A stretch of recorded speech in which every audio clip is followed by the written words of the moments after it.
Today's daf we're going to be learning is Bava Batra Daf Mem Vav. It's the daf for Shabbat. We're going to get started from the bottom of Mem Ham a bit. Quick review. We were talking about Rabba's opinion. Rabba said that an uman doesn't have a chazakah. That's what it says in the Mishnah.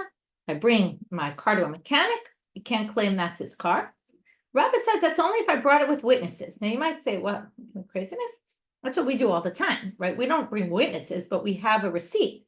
Right? We get a document, something that says that we brought in our car. You wouldn't just bring in your car without getting some sort of receipt, although maybe you would, but most people try to get some sort of receipt, right? Even you go to the dry cleaner, you have a little note, right, that they give you, a little receipt that says what you brought in so that you have a way to prove later when you try to get it back. So Rabba says, if you didn't bring with witnesses, then they're believed because they could just make it disappear and say, oh, I don't know what you're talking about, right? And this is whether you see it or whether you don't see it. They still are believed with amigo because they say it's in my property and you have no way to prove that you brought it to them. So Abaye disagreed. Now Abaye seems to say, though, if you saw it, then they're not believed with amigo. If you don't see it, then they really could be believed with amigo because they really could hide it and then claim, I don't know what you're talking about. I don't have anything at all. So Rava brings a difficulty on Abaye and tries to support Rava by the following statement. Somebody brings their talit to the dry cleaner, let's say. The uman says, we agreed on a price of 2. I say, what are you talking about? Okay, I said, I brought my talit. I only agreed to pay 1. If it's still in the hands of the uman, they haven't given it back to me yet, the dry cleaners, I have to bring proof.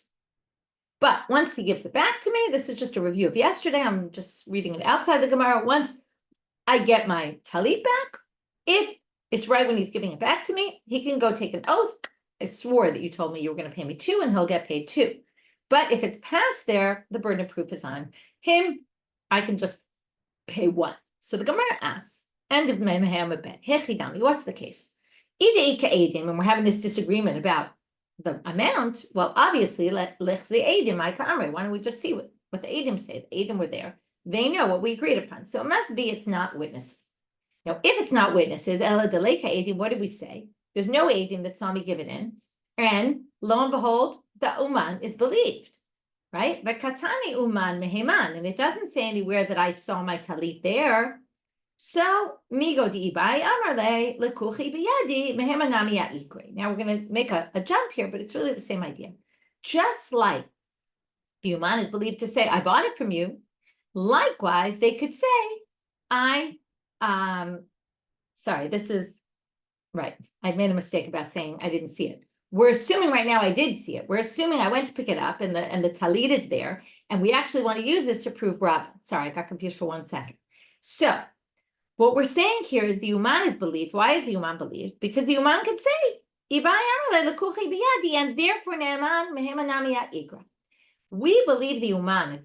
I go to pay. We're assuming right now the talit is there. I'm about to take it. The uman says, but you promised 2. I have to pay 2. I have to pay 2, even though I say I only promised to pay 1. Why is that? Because we believe the uman. Now we're going to make a jump here. Just like the uman is believed to talk about what the payment was supposed to be, because theoretically, why is he believed? Because if he wanted to, he could just say, "Lekuchai biyadi," right? I bought it, and it's mine. I don't even have to give it back to you. So therefore, just like he's believed to say, "I don't even have to give it back to you," he's believed to say, "It's it was already paid for." Sorry, you have to pay me 2. So what do you see here? There's no witnesses, and even if I see it, the guy is still believed by amigo. That's Rabba. So the Gemara says, "Le'olam deleka edim." Really, you're right. There's no witnesses, but hu de lo ra'ah? Who's to say? It didn't say there that I saw the talit. I go to pick up my talit, and they don't show me the talit. They might even claim if they want, but they don't even have it. But right now we're arguing over the price. They're believed on the price because theoretically they could just hide the talit and say I don't even have it at all.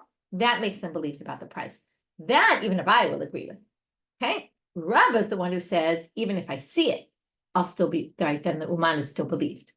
So this proves nothing in the end because it could be explained both ways. It could be explained to support Rabba, like Rabba suggested, but it also could be not. So it doesn't prove anything. Now we bring a difficulty with Rabba, and with this we'll end the section. Mativ Rav Nachman bar Yitzchak, uman ein lo chazakah. Now, because it says in the Mishnah, Uman can't create a chazaka, it seems to imply, well, an Uman who ain't lo chazaka, ha'achir yesh lo chazaka, but if it were somebody else that's like an Uman, okay, what would that be? They would have to be not an Uman, they would just be a regular person who I brought something to. Why would I do that? Let's say I bring you my car to watch, okay? I ask you to watch my car, and then you claim it's your own. Sounds like if we created a parallel to the Uman case, you'd be believed and you could keep it. So again, hechidami, what's the case? If I gave you my car to watch and I brought it with witnesses, or nowadays I had you sign a document that I'm giving you my car to watch. So of course you can't create a chazaka because I have a document or witnesses that say I gave it to you to watch and it's mine. It must be there were no edim. Now what do you see? If I gave you a pikadon to watch, just an item I wanted you to watch, you can't claim chazaka, right? I'm sorry, you could claim chazaka if I gave it to you without witnesses. It's a danger of mine that I take. It's a risk, right? I should be smart and give it to you with witnesses. But if I gave it without witnesses, you could actually create a chazaka. But in the parallel case of an Uman case, you can't. What does that say? Uman doesn't have a chazaka, even a case where I gave it without witnesses. That goes against Rabbah. And in fact, they say, assuming you accept this inference that Uman doesn't have a chazaka, but someone parallel in some other kind of situation that's similar, but it's not an Uman, it's not a specialist, who's fixing my item, but I just gave it to someone to watch, they would create a chazaka, well, then that would be a tiyuf to the Rabbah, tiyuf. In fact, it's a difficulty to Rabbah. Tanu Rabbanan. Now we're going to go to a bright. This is something that definitely has happened to me at different times. I'm trying to remember the exact situation, but you're bringing clothes to the dry cleaners and they give you someone else's shirt. Okay, that happens. So if I got a shirt that looks kind of like mine, if I want, I can wear it. Okay, it doesn't even matter if it looks like mine or it doesn't look like mine. The point is, if this is what they gave me from the dry cleaners, until they give me mine back, I can wear the other one. It's a little bit strange.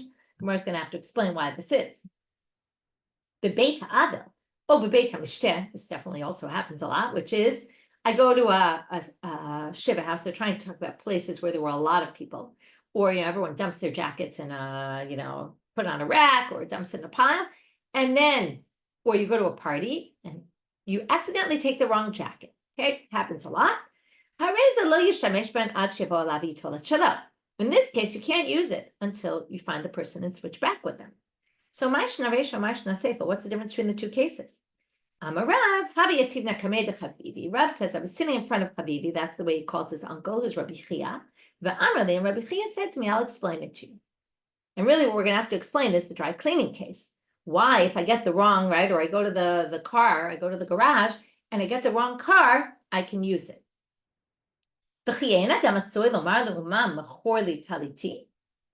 Sometimes people go to a car dealer, right, and the guy's a car mechanic. And the person working there says, it's going to cost you a lot of money. It's not worth it. And, maybe you want to sell it. And then you say, okay, how about you sell it for me? So the car dealer will sell the car for this person. Now, what happens if I also brought my car to I brought my car to the mechanic and the mechanic basically convinced me to sell the car. And you brought your car to the mechanic to get fixed. According to the Rashbam, what happens here is that the mechanic got confused, sold your car instead of mine. And then you go back to take your car, mechanic realizes what happened. He said, here, take this one instead. Now, when the mechanic told you to take my car, it was okay. He had rights to give you rights to my car because I had given him rights to sell my car. So that means that he has rights to give you use of the car. So if he gave you the use of the car, you can assume that if he gave you the wrong item, in a minute, we're going to qualify this a little bit, 2 ways. But if he gave you the car, then we can assume that it wasn't a mistake, that it's very likely he had extra things that he had, gotten on consignment for people to sell for them. And he had the right to be able to give you something alternative when he realized that he lost your shirt, your car, whatever it might be, or sold it in this case. So Amar Rav Chia Bereder Rav Nachman. So now he says we have to qualify this. Lo shanu elahu, aval ishto banav lo. That's only if it was the person who owns the car shop does this. But if his wife or son gave you the wrong car, then that's a different story. Because they likely made a mistake. They don't know all the ins and outs, and they just got confused, right? It's very common that if they're not the main people there, it could be they don't really know everything and they just gave you the wrong thing. And then you can't use it because you can only use something if someone gave you rights to it. That's why when you picked it up at the party or at the shiva house, you obviously didn't get permission from anyone to use it. Likewise with the wife and son. And another qualification. This only works if when you went to the store, they said to you, here's a car. But if they said to you, aval talitcha, they said, here's your car, and it's not your car, then lo, because hai lav talitidehi, because then they must have made a mistake. In other words, we're trying to figure out, could this person have made a mistake or not? They said, here's your car. That's not true. It's not your car. So then you can't use it because we assume he just thought it was your car and got confused. So now back to the other sugya about the whole issue with if you see the object, then they're not believed by amigo. But if you don't see the object and you didn't give it to them with witnesses, then they're actually believed to say, right? Because they could just hide it and say, I don't even have it. So comes Abai and explains, I'm going to tell you what the spinsters in Pumbedita are doing. They've come up, these umanim, these craftsmen, came up with a good or bad way of deceiving people. What did they do? Amarle, havli sarbalai. So somebody comes and says, give me my cloak. Lo yudvari me'olam. So they respond, I don't know what you're talking about. You never gave it to me. And again, it was done without witnesses, so go prove it. Now, they don't see it. They don't see their sarbal there. So what they say is, well, we have witnesses who claim that they saw it by you. Now, these witnesses don't have clear proof. They just know my sarbal is my jacket's a black jacket with some buttons and a zipper and whatever. And they saw something that kind of looked like it. So I say, yeah, they saw it. So there, I have witnesses. Amar le, oh, that wasn't yours. That was someone else's who's very similar to yours. So I say, well, I want to see. Maybe it really is mine. So take it out and show me. Now, as soon as he shows me, what will happen? If the store owner shows me the cloak, the jacket, let's just call it a jacket, shows me the jacket, identify it as mine, then they're not believed in amigo anymore. So what do these guys in Pumbedita do? They say, Amar le, Ivra, really? No way am I going to bring it out to you. Why? Because you're just making it up that you brought me this jacket. Now, I don't believe you, and I'm not going to bring out a jacket just because you claim I have your jacket. Now, why are these Ramaim? And the Rashbam explains it well at the last two lines of the Rashbam, second line from the bottom. He says that what's happening here is when I go to the store and the store owner says to me, I don't know what you're talking about, and not only do I not know what you're talking about, you never brought me a sarbal, and you're making up a whole story, and there's no way I'm even bringing it to you because you're doing what's, you're a total liar, they say to me. Well, the Rashbam says it like this, Zehu ha-rama'ut. That is the deception. Why? Delo l'shem shamayim mitkaven. They make it sound like, why should I answer to you? Michelle, you're making this whole story up as if I'm the bad guy. But really, they're couching their, saying, oh, Michelle's the bad guy. But really, they're the bad guy. And their whole point is, they're just trying to steal my cloak. And therefore, they're claiming that it's me who's crazy. And no way am I going to bring it out. And all they're trying to do is to avoid bringing it out because they don't want me to see it. Because as soon as I see it, they'll have no Migo claim anymore. So Amarava, Shapir Ka'amarle, Ra'a Tanya. Rava says, they might be Ramaim and spinsters, but you know what? It's a legitimate claim. They don't have to bring it out. They're under no obligation to do that. And the way the Rashbam explains this is, even if if they were really, let's say I was really a liar, they'd be fair in saying, we're not showing it to you. You don't have any claim here. So theoretically, they might not be spinsters. They might be actually telling the truth, right? There's no way to know. But Ra'atanya, meaning again, it's all just to avoid me seeing, because if I don't see it, then they can claim it's mine. And right, it's their own. And maybe, if it were really their own, then they want to retain the rights to keep that claim and to have an easy way to keep it. So what he's basically saying is maybe it's spinsters, but it could be they have legitimate claim, and it really is a fair claim. Maybe they're wrong about it because they're lying, but theoretically it's a legit claim. So now we're at top of Amud Bet. I'm a Rav Ashi, v'chakim. Well, the story continues because Rav Ashi says, well, if me as the owner or who claims to be the owner of the jacket wants to be smart and one up them, I could do the following. Mishave le'ra'ah. I could create a scenario where I actually see it. How so? I could trick them into showing it to me. Now, the premise of this is that basically they have this stolen. Let's assume they stole. They stole the sarbal, my jacket. They can't really sell it in the regular market because it'll come up and I'll find it and and then I'll be able to track it and they'll be seen as thieves. So it doesn't usually have like a real big market value for them unless they could sell it overseas somehow. They didn't have eBay, to put it up, although even eBay, right, becomes known and I might find it. So he says the following, to Amrle, I could say to them, in the end, what's motivating them? They want money. So I could offer them money. How so? I might say to them, why did you seize my jacket? Is it not because you have money in my possession, meaning I owe you money, like we have a loan now? We don't have a loan. But what I'm saying is, what, you want money back from me? Well, if you want money back from me, and basically you have my sarbal, you're keeping it as collateral, so I give you money, like you're keeping it as a way to get money out of me. So you want money, fine. Let's assess what it's worth. And then, right, let's assume it's worth more than the loan. So then you'll keep it and I'll give you more money, right? What I owe you. Right? So you'll get yours, I'll get mine. Like maybe give me the cloak back and I'll give you the money, or right? Somehow we'll work it out. And then you'll get some money. So what I'm doing is I'm kind of waving cash in front of their face and saying, maybe you'll get money out of this. And therefore, because maybe I owe you more than the cloak is worth, and then I'll give you some money. So let's take it out. Let's assess it. And if I owe you more, then I'll pay you the extra. Amrale, okay, so that's a way. Now what will happen? You'll take it out so we can assess it. And then I'll say, that was just a joke, right? I don't owe you any money and it's okay. I won't, even though I said I owe the person money, I won't have to pay you because obviously I only said it to get you to show it to me. Once you show it to me, you're not believed in amigo anymore. And there's my case. So Amar Rav Acha Rav Avia Rav Ashi. So after Rav Ashi suggests this, he gets a comment back. Matze Amrle, no, but the Rama'im are smarter than that. And they'll just say back, Lo tzrichna l'shum adidach, kvar shamua kamai dekamach. I don't need to assess this. We already assessed it from the beginning. Thanks, but no thanks.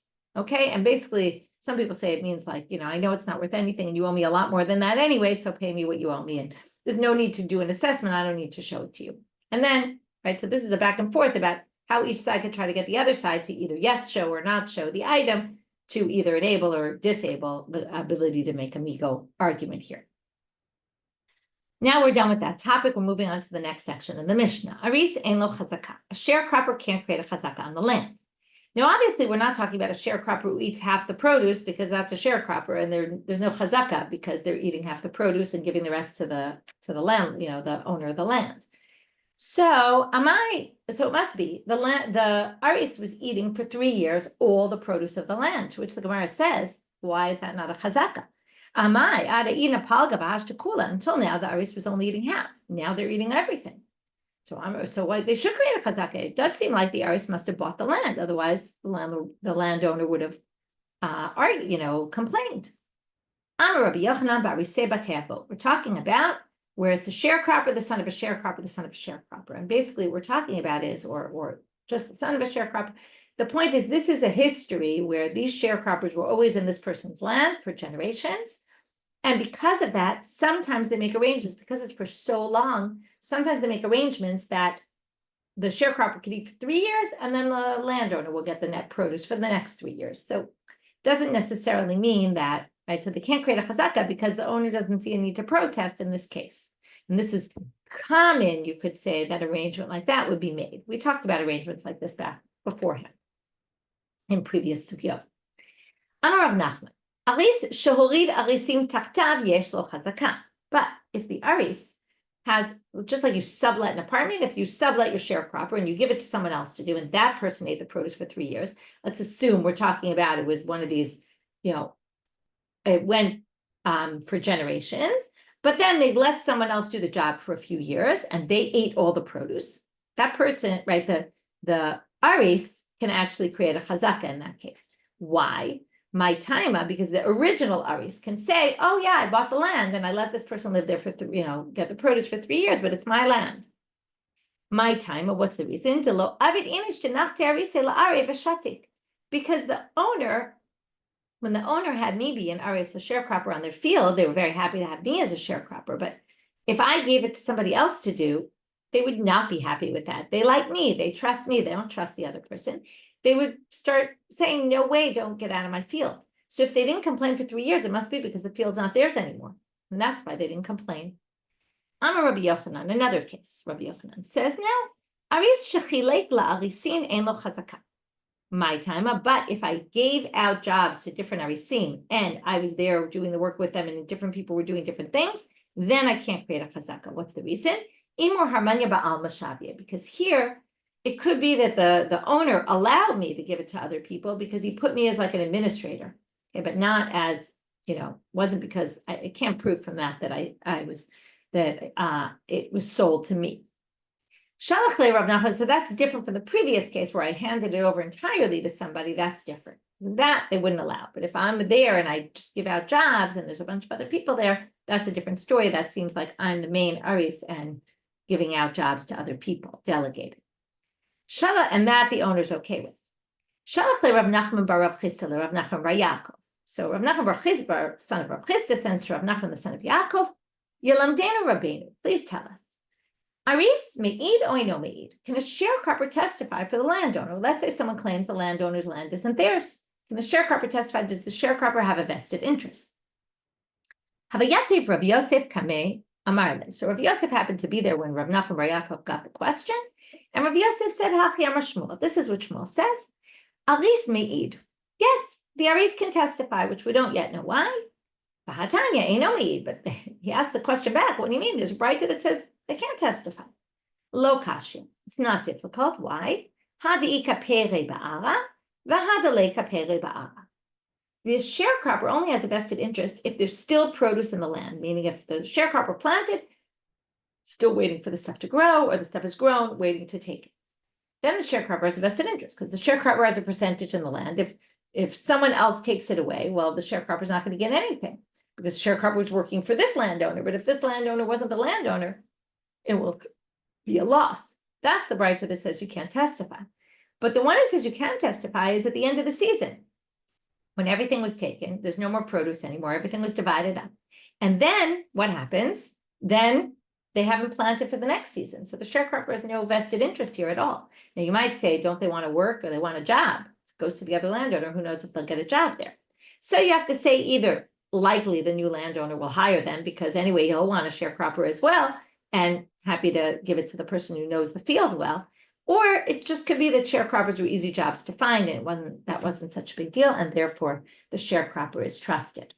Now we're going to have Amalek Siman. Here's Amalek is our Siman for the next section. Ayin Mem Lamed Kuf. We'll get to Ayin Mem and Lamed today. Kuf will leave for tomorrow. Tanu Rabbanat. We're going to have 4 cases. That's the 4 letters for each case of someone who can testify or can't testify for somebody else. Even though, okay, we're going to see the first 3 cases you can testify, even though theoretically they might have a vested interest, but it's a case, we can find a case where they won't have a vested interest. Tana Rabbanan, Arev me'id laloveh, v'hu de'id le'arachrite. An Arev can testify for a borrower. If someone let's say you guaranteed my loan, then they wanted to take my land away. Someone claims my land isn't my land. And that means that when the creditor comes to take land from me, and I don't have, they'll go to the Arev. So it's in the Arev's best interest for me to keep the land in my possession so that they won't go to the guarantor. But, so how can the Arev me'id laloveh?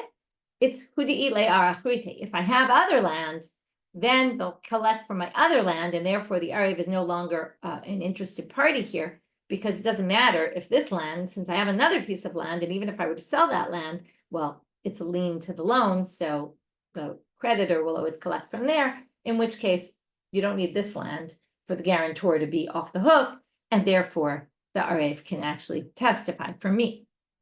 Malveh for the lender, for the borrower, sorry. Malveh mi'ila loveh. A lender can testify for a borrower. Now, again, this is weird because the creditor wants to make sure the lova has land. So again, we're going to say the same thing. Again, someone's trying to take a land away from the borrower. The malveh, the creditor, can testify that it really belongs to the lova as long as hudile arachrite. Again, as long as the borrower has some other land to collect from. Otherwise, the malveh is an interested party. And lokeach rishon me'ila lokeach sheni. Same thing. Now let's explain though, it's a different kind of case. In the case where I take a loan out from you and I have 2 pieces of land, or 3 pieces we'll get to soon. But let's say I have 2 pieces of land. I sell to Ruth and then I sell to Naomi. So where does the creditor go first? And now I have no land left. The creditor goes and collects from Naomi because she bought it last and not from the first buyer who's Ruth. So now, can Ruth testify for Naomi to keep land in Naomi's possession? Because in the end, if Naomi gets land taken away from her, then the creditor is going to go to Ruth, who bought the land from me, who owes the money. So if I sold 3 plots of land, first to Ruth, then to Naomi, and then another one to Naomi, and one of the plots that Naomi is having an issue with, I can testify because Naomi has another plot of land she bought. I'm sorry, Ruth can testify because the first buyer can testify about the second buyer because they're not going to go to Ruth anyway, because there were 2 plots of land that Naomi bought. And that's a case where Ruth will be believed to testify for Naomi. Okay, so what did we do today? Finished our daf. We'll get to the last case, Kablan, tomorrow, on Sunday. So we started with this Shita of Rabba that Abai disagreed. We brought an attempt to prove Rabba. We were not successful, and then we actually brought a source that went against Rabba, and we were successful in really knocking out his approach. Then we went to a Braita about getting the wrong item and why it's okay if I get the wrong item from an Uman, I can actually use it because the assumption is the Uman gave it to me on purpose. But there are a few criteria, a few qualifications of this law that we discussed. Then we had this other thing about the Rama'im Pupedita, where Abai said, look, they're tricking people because they're making sure that people who gave them without witnesses, and then we want to make sure that people don't actually see the item in their possession so that they'll be believed. Rava said, actually, it's fair and square what they're doing, and if they weren't lying, it would actually really be a good claim. And then Rav Ashi said, well, if you're trying to get it out of them, right, you can trick them into lying to say there was some obligation here that you owe the money in order to kind of wave money in their face, and they'll actually take it out and you'll see it. Once you see it, they won't be believed with amigo. And then we said, well, still the Rama'im can have a retort to that as well. And they could say, oh, give me your money. I don't need, you want to give me money anyway. I don't even need to assess the value of this item. Then we went to the Aris and we talked about a few different cases about the Aris doesn't have a chazaka, in which cases would an Aris be able to create a chazaka or not. And then we had a bunch of people who can an Aris testify for the land owner, and at what point yes, at what point not. And then we talked about other people that in certain situations can testify for others, even though theoretically they're interested parties. There are situations where they won't be an interested party, and that's what we ended with. Wishing everyone a Shabbat Shalom and a Shavua Tov.